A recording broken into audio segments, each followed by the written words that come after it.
भाजपा प्रभारी ओम माथुर के द्वारा आरक्षण विधेयक पर राजभवन के हस्ताक्षर नहीं होने पर कोई टिप्पणी करने से मना करना, साथ ही यह घोषणा करना कि आगामी चुनाव छत्तीसगढ़ में भाजपा चेहरे को आगे नहीं करेगी।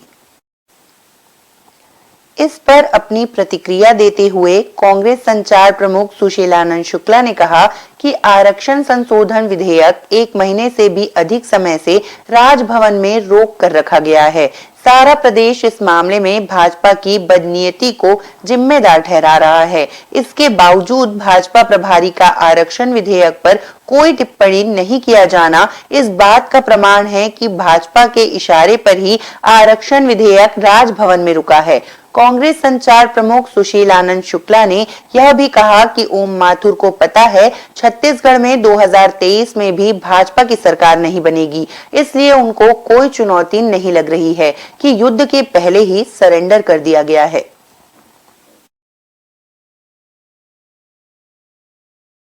छत्तीसगढ़ में भारतीय जनता पार्टी के पास में मुद्दे नहीं है। भाजपा मुद्दों के दिवालियेपन से जूझ रही है, भाजपा विश्वसनीयता के संकट से भी जूझ रही है। तो अपनी कार्य समिति में ये बैठ के कोई भी रणनीति बना दे, सारी की सारी रणनीति इनकी फिजूल साबित होने वाली है। जनता इनके 15 साल के कुशासन, भ्रष्टाचार को नहीं भूली है।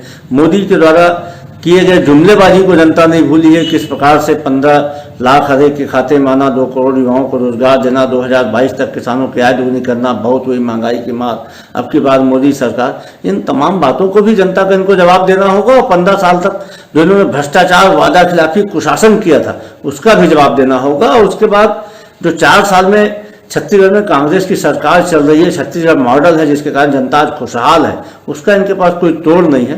तो इनकी कार्य समिति की बैठक फिजूल साबित होगी। ओम माथुर जी को मालूम है कि छत्तीसगढ़ में 2023 में भारतीय जनता पार्टी की सरकार बनने की दूर दूर तक कोई संभावना नहीं है, इसलिए वे आने वाले 2023 के चुनाव को किसी भी प्रकार की चुनौती के रूप में नहीं मानते हैं।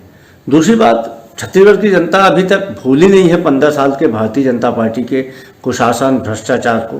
तो ऐसे में भारतीय जनता पार्टी के द्वारा किस बिना पे सरकार बनाने का दावा किया जाएगा। 2018 के विधानसभा चुनाव में 2/3 बहुमत से हार के बाद लगातार भारतीय जनता पार्टी हार रही है, जनता का भरोसा खोते जा रही है। 5 उपचुनाव, नगरीय निकाय चुनाव, सारे के सारे महापौर, जिला पंचायत अध्यक्ष, भारतीय जनता पार्टी को जनता ने हर जगह नकारा है। तो ऐसे में ओम माथुर जी किस बिना पे 2023 में सरकार बनाने का दावा कर रहे हैं, ये उनका मुगालता है, इसके अलावा और कुछ भी नहीं। न्यू वीडियोस की अपडेट पाने के लिए सब्सक्राइब करें इंडियन न्यूज को और बेल आइकन को दबाएं।